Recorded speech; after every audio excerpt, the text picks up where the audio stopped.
നമ്മുടെ കുഞ്ഞു മക്കൾക്കുള്ള കൺമഷിയൊന്നും ഇനി പുറത്തുനിന്ന് വാങ്ങിക്കണ്ട കേട്ടോ. നമുക്ക് തന്നെ വീട്ടിൽ പെട്ടെന്ന് ഉണ്ടാക്കാം.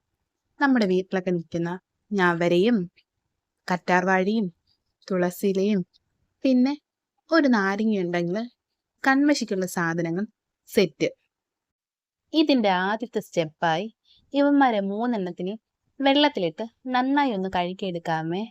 മുറ്റത്ത് നിന്നതുകൊണ്ട് ചിലപ്പോൾ മണ്ണോ പൊടിയോ പൊത്തോ ഒക്കെ ഉണ്ടായിരിക്കും.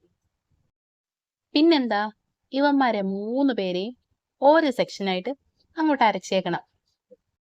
ലേശം വെള്ളം മാത്രം കുടഞ്ഞാണ് ഇവന്മാരെ അരച്ചെടുത്തത്. കറ്റാർ വാഴയുടെ ജെല്ല് മാത്രമേ അരയ്ക്കാൻ എടുത്തിട്ടുള്ളൂ.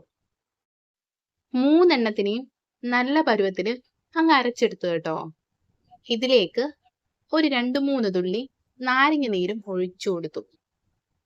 പിന്നീട് ഇവന്മാരെ അരിപ്പയിലൊഴിച്ച് ഇവന്മാരുടെ നീര് മാത്രമായിട്ട് എടുക്കുകയാണേ. ഒരു സ്പൂണ് കൊണ്ട് ഞെക്കി ഞെക്കി ഇവന്മാരെ ഒരു പരുവമാക്കി. ഇടിച്ച് പരിപ്പിളക്കുക എന്ന് പറഞ്ഞു കേട്ടിട്ടില്ലേ? അത് തന്നെ ഇവിടെ നടക്കുന്നത്. തുള്ളി തുള്ളി നീര് വീഴുന്നത് കണ്ടോ? അരക്കലും ചതക്കലും ഒക്കെ വഴിയെ നടന്നു. ഇനിയുള്ളത് ഒരു കോട്ടൺ തുണിയുടെ രംഗപ്രവേശമാണ് കേട്ടോ. ഇവനെ നന്നായിട്ട് ഈ നീരിലങ്ങോട്ട് മുങ്ങിക്കുളിപ്പിക്കാം. ഒരു കുഞ്ഞു കൈയും ഇതിനിടയ്ക്ക് വന്നിട്ടുണ്ടായിരുന്നേ. പിന്നിവന്മാരെ ഇളം വെയിലത്തിട്ട് ഉണക്കിയെടുക്കണം കേട്ടോ. പകുതി ഉണങ്ങിയപ്പോ തുണി വീണ്ടും കൊണ്ടുവന്ന് ആ നീരിൽ മുക്കി വീണ്ടും ഉണക്കാനിട്ടു. പിന്നെ കുറച്ചു നേരത്തെ കലാപരിപാടി ഇത് തന്നെയായിരുന്നേ. മുക്കുന്നു ഉണക്കുന്നു, വീണ്ടും തുണി മുക്കുന്നു ഉണക്കുന്നു. അവസാനം പാത്രത്തിൽ നീര് തീരുന്നത് വരെയും ഇങ്ങനെ മുക്കലും ഉണക്കലും നടന്നുകൊണ്ടേയിരുന്നു കേട്ടോ. അവസാനം ഒരു വിധത്തില് ഇവനെ ഉണക്കിയെടുത്തു കേട്ടോ.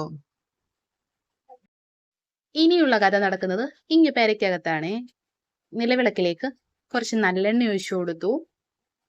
ഉണങ്ങി കിട്ടിയ ഇവനെ തിരശീല പരുവത്തിൽ കീറി മുറിച്ചു. രാത്രി മൊത്തം നിന്ന് കത്തണം എന്നുള്ളതുകൊണ്ട് ഈ തിരശീല കുറച്ച് കട്ടിക്കാണ് ചെയ്തിട്ടുണ്ടായിരുന്നത്. തിരിയും കത്തിച്ച് ഒരു സ്റ്റീൽ പാത്രം വെച്ച് ഇത് അടച്ചു മൂടി പിന്നൊരു കാത്തിരിപ്പായിരുന്നേ.